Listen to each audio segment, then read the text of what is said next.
Bienvenidos a este análisis. Hoy nos vamos a sumergir de lleno en uno de los desafíos de ingeniería más brutales que existen, la construcción de submarinos.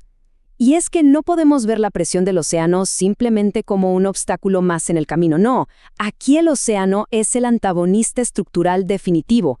Es una batalla constante y alucinante entre el ingenio humano y una fuerza de la naturaleza que literalmente quiere aplastarte. Para que se den una idea de nuestra ruta de hoy, vamos a ir desde el peso literal del agua, pasando por la anatomía de estos gigantes, las formas ideales y finalmente llegaremos a algo interesantísimo, por qué buscar la perfección matemática puede ser mortal. Así que arranquemos con el punto 1, el peso del océano, nuestro gran antagonista. 1130, piénsenlo un segundo. Esa es la presión en bares allá abajo, en el fondo de la fosa de las Marianas.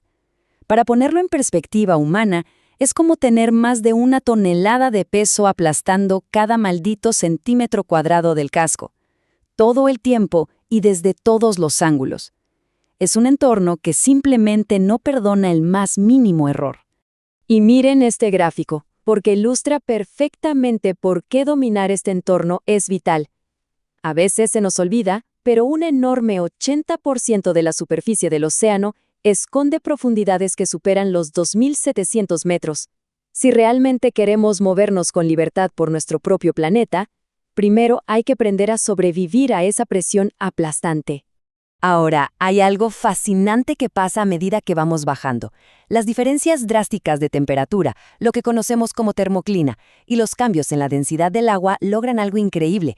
Literalmente doblan las ondas de sonido. Es como un escudo invisible. Aprovechar estas capas para esconderse de los radares convierte la inmersión profunda en una ventaja táctica brutal. Pasemos al punto 2, la anatomía estructural. Vamos a ver cómo construyen realmente las naves que bajan a ese infierno de presión. Dependiendo de lo que tengan que hacer, los submarinos usan geometrías súper distintas. Pueden ser esferas conectadas, que son las campeonas absolutas para resistir profundidades extremas, o estos cilindros largos con conos en las puntas. Esta última forma es mucho más común porque, necesitamos espacio útil por dentro para meter los motores, los misiles y, por supuesto, a la tripulación. Pero claro, un cilindro vacío se aplastaría como una lata de refresco bajo esa presión. Para evitar el colapso, le meten estas estructuras llamadas cuadernas, que funcionan literalmente como las costillas del submarino. La que más se usa tiene esta forma de T que va soldada perpendicularmente por dentro para darle una rigidez espectacular. Bien, llegamos a la sección 3. Casco simple frente a casco doble. Dos maneras muy distintas de abordar el mismo problema gigantesco. Aquí está la gran división filosófica en el diseño. Por un lado tenemos los cascos simples. Son mucho más rápidos de construir y te dejan un montón de espacio libre por dentro. Del otro lado, los cascos dobles sacrifican ese valioso volumen interno, pero a cambio te dan una forma externa súper hidrodinámica y muchísimo espacio extra para tanques de lastre por fuera. Es el clásico juego de equilibrar pros y contras. Este esquema lo resume perfecto. Miren cómo se ve un submarino nuclear típico. Hay un casco interior hiperresistente que actúa como una caja fuerte, protegiendo a la gente y al reactor de la presión letal. Y por fuera llevan una piel más ligera, que solo se encarga de dar la forma ideal y de alojar los tanques de agua, dejando que el líquido fluya por ahí sin problema. Vamos con el cuarto punto, el secreto de las formas. Aquí es donde la matemática teórica choca de frente contra el océano. El santo grial de todo este tema es encontrar lo que los ingenieros llaman la forma apléxica. Suena complicado, pero básicamente es una estructura mágica que cuando la aplastan, maneja todo ese estrés con compresión pura, sin doblarse ni flexionarse para nada. Esto es clave porque permite que el metal aguante muchísimo más antes de rendirse. Y miren cómo cambia esta forma ideal dependiendo de cómo ataque la fuerza. Si la fuerza viene en una sola línea, necesitas una barra recta. Si viene de todos lados en un plano, ocupas un círculo perfecto. Y si viene de todas las direcciones posibles al mismo tiempo, como pasa en el fondo del mar, ahí la esfera se corona como la reina indiscutible. Pero cuidado, porque entramos al punto 5, el peligro de la perfección, y les adelanto que esto les va a volar la cabeza. Pregunta seria. ¿Qué creen que pasa cuando una estructura matemáticamente perfecta finalmente cede bajo el agua? Lo lógico sería pensar que empieza a crujir, ¿no? Que se dobla un poco y nos da chance de reaccionar. Pues resulta que no. La realidad de la geometría pura es infinitamente más violenta que eso.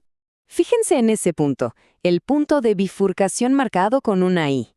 Si fabricas un cilindro matemáticamente perfecto, este va a aguantar y aguantar la presión en completo silencio, sin mostrar ni una sola deformación, hasta que, de la nada, alcanza ese punto crítico y ¡pum!, implosiona en una fracción de segundo.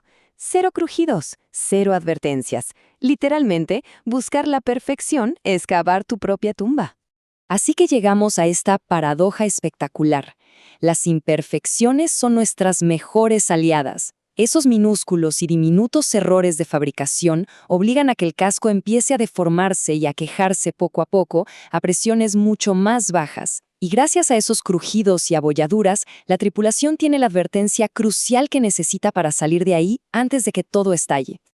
Y así llegamos al último tramo de nuestro análisis, la sección 6. El choque final entre la teoría de los libros y la supervivencia en el mundo real. Como pueden ver en esta gráfica, si de verdad queremos llegar a raspar el fondo del océano, los métodos tradicionales con simple acero reforzado ya no nos sirven. Aquí vemos cómo las soluciones se han tenido que ir volviendo cada vez más extremas para ir ganándole metro a metro espacio a las profundidades. Para empujar los límites más allá de lo inimaginable, la ingeniería ha tenido que meterse en terrenos casi de ciencia ficción. Ya no hablamos solo de metal, hablamos de construcciones en sándwich de doble pared, de anillos modulares mantenidos unidos solo por la misma presión, e incluso de bestialidades como esferas de cerámica que desafían todo el sentido común. Para rematar, hay que recordar que el océano no es una fórmula perfecta dibujada en una pizarra. Allá abajo, la presión es ligeramente mayor en la parte de abajo del submarino que en el techo. Entonces, la forma verdaderamente apléxica bajo el agua ni siquiera es un círculo perfecto. Es en realidad una complejísima curva de Bernoulli, un poquito asimétrica, para balancear esas fuerzas desiguales. Al final, los ingenieros construyen círculos con leves compromisos, lo que nos deja con una reflexión increíble para cerrar este tema. En la inmensidad letal del fondo del mar, la verdadera clave para sobrevivir no es perseguir ciegamente una perfección matemática inalcanzable, sino aprender a dominar y abrazar las salvajes imperfecciones de nuestra realidad. ¿No les parece algo verdaderamente fascinante para pensar la próxima vez que se imaginen uno de estos gigantes navegando en la oscuridad absoluta?